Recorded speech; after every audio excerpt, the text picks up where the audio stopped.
আপনারা ইতিমধ্যে দেখছেন বিভিন্ন জায়গায় আওয়ামী লীগ আবার ফেরত আসছে বা বিভিন্ন জায়গায় আওয়ামী লীগগুলো মিছিল করাচ্ছে বা বিভিন্ন কূটনৈতিক প্রক্রিয়ার মাধ্যমেও তারা চেষ্টা করছে। তাহলে আমাদের করতে হবে আমাদের জনসম্পৃক্ততা, আমাদের আস্থা, মানুষের আস্থা অর্জনের মাধ্যমে আপনারা কাজগুলো করতে হবে।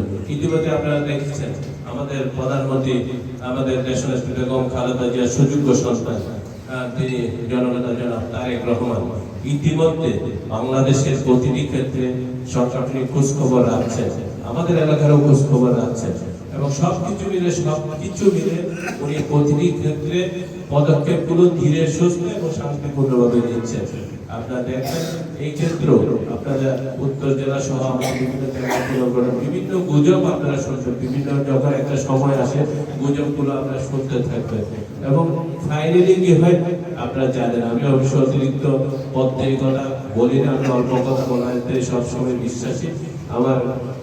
আমি যেমন দেশনেত্রী বেগম খালেদা জিয়ার আস্থাভাজন ছিল, আপনারা দেখবেন যে খুব অল্প সময়ের ভিতরে বর্তমান প্রধানমন্ত্রীর সাথে আমাদের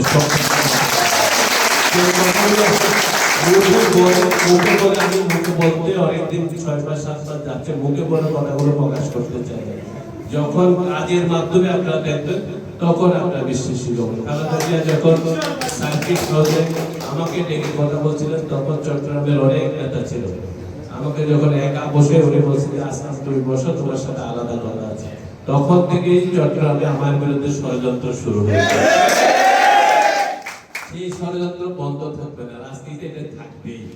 একটি যন্ত্র চলমান সবসময়, কোনো প্রকার এটার সার্ভিসিং এর প্রয়োজন হয় না, সেটা হলো ষড়যন্ত্র, এটা থাকবে। আর যার বিরুদ্ধে সমালোচনা, আলোচনা, ষড়যন্ত্র থাকবে সে এগিয়ে যাবে ইনশাআল্লাহ। সেজন্য আমি সবসময় কোথায় কোন সময়ে কি কাজ, হয়তো আপনাদের এই 6 মাস 7 মাস আপনাদের একটা দীর্ঘ ধৈর্যের পরিচয় দিতে হচ্ছে যে আসলাম ভাইয়ের সাথে আছি, উনি তো কিছুই করছে না, উনি কোনো কথাই ভালোভাবে বলছে না, উনি কোন পদক্ষেপে এগিয়ে যাচ্ছে সেগুলো তো দৃশ্যমান নয়। এরকম বিষয় আপনাদের হয়তো আলোচনায় থাকতে পারে।